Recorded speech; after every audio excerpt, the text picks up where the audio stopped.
കുറേ നാളായില്ലേ ഇപ്പം മുടിയും താടിയൊക്കെ കണക്കണം. ഇനി ഇതൊന്ന് മാറ്റി പുതിയൊരു ലുക്ക് പിടിച്ചാലോ എന്ന് ആലോചിക്കുക. എന്തായാലും ഇന്നൊന്ന് സലൂൺ വരെ ഒന്ന് പോവാം. ഒരു 8-9 വർഷമായി ലാസ്റ്റ് ഒരു പ്രോപ്പർ ഹെയർ കട്ട് എടുക്കുന്നത് 2016. അതിന് ശേഷം ബാർബർ ഷോപ്പ് കാണുന്നതിന് ഇപ്പോഴാണ്. ഓക്കെ, എന്തായാലും നമുക്ക് നോക്കാം. ഇതിൻ്റെ ഔട്ട്പുട്ട് എങ്ങനെയാവുമെന്ന് ഒരു ഐഡിയ ഇല്ല.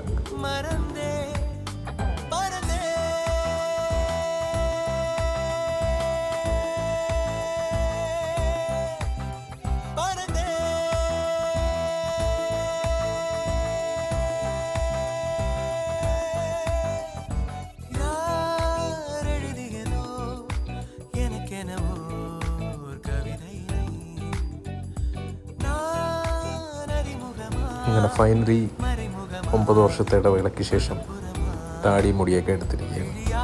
എനിക്ക് തന്നെ എന്നെ കണ്ട്